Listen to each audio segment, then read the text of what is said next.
I'm very interested in plastics. I'm fascinated by it. Complete opposite. No, it's complete opposite. Before, if you asked me what a circular economy was, I'd be like, I don't know what you're talking about. Yeah. But now having to kind of understand and read up and even just find a passion in whatever industry I wanted to go into to kind of break down what they're doing, because I feel like there's a bit of a... We're designers, we can Yeah. become experts in anything in like 2.5 weeks. Yeah, when I first read the brief, I thought, okay, you have to make sustainable packaging. How do you make sustainable packaging out of plastic? But obviously going into it, it's more about the continuality of it, whereas I think sustainable, one, the term is quite overused and misplaced. It's very kind of diluted down. I think sustainability is kind of on the same sort of mindset as the circular economy, but I just don't think it has a goal, whereas I think the circular economy is kind of, it's trying to do something. I think whereas like just saying a term is just... Sustainable design kind of mediates a problem, whereas the circular economy is trying to resolve the problem. Yeah.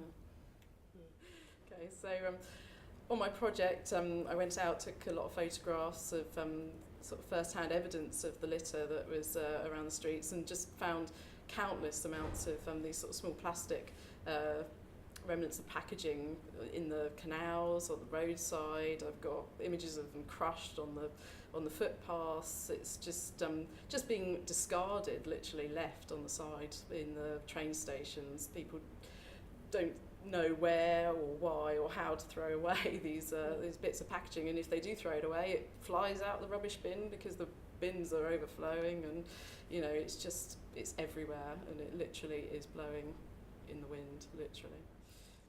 So, I'm doing cosmetics, and one of my design directions was looking at the actual application of it.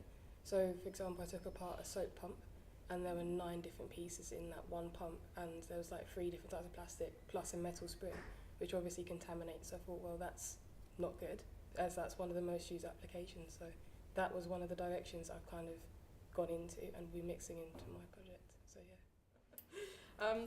I think what was really interesting was that I discovered through the dissertation studies and my last project was it's very much about mindset and to a degree emotional design, which I know scares people and makes them run away, but you have to be emotionally invested to want to make that difference. That's the whole point, is that monetary, people will still want to make the money, they'll still want to go for the cheapest option. Reality is always going to be that. However, if you can get people emotionally invested, really make them understand, really make them engage, you know, a whole world of difference, as history shows us, can happen. So, the lifespan of the sachet is really quick, it's like 10 seconds, 30 seconds.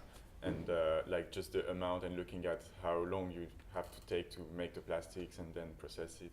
It was just like this huge imbalance, yeah.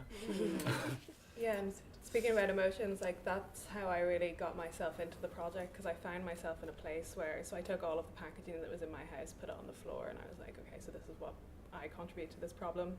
And I was finding it really hard to get passionate, because to a certain extent, plastics packaging, even for a designer, it can be a tiny bit boring or overwhelming or many different things, just because it's so big and it's so broad and everything's completely different. And it was when I finally picked menstruation products, because I was like, okay, I know I produce so much of this waste just on my own, and I'm going to be able to connect with women and the problems and why we do that. So I think that's great advice for anybody getting into this project, you know.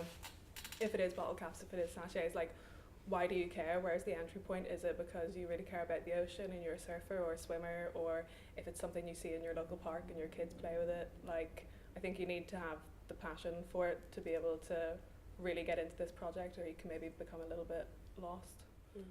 I think it's making the links, it is the networking, isn't it? It's about connecting the different agencies that work together, that can work together to actually make a difference, to make it happen. Because there are people, you know, with the cups, there's Simply Cups, an agency that will collect from offices and then send it on to be recycled. You know, there is some small scale things happening, and I think that needs to that would be fantastic to be able to really create that proper sort of spider network of it all. And it's important to know what works for us here, but how that doesn't work for other people, like we were talking about earlier, because like we could produce something that as a design could work really well in London, but if it ever reaches another country, it could cause huge amounts of problem. And I think that's where the communication needs to be, because a lot of the time we think we're solving problems, but we're actually creating problems a lot of the time through just lack of education or even taking the time to know.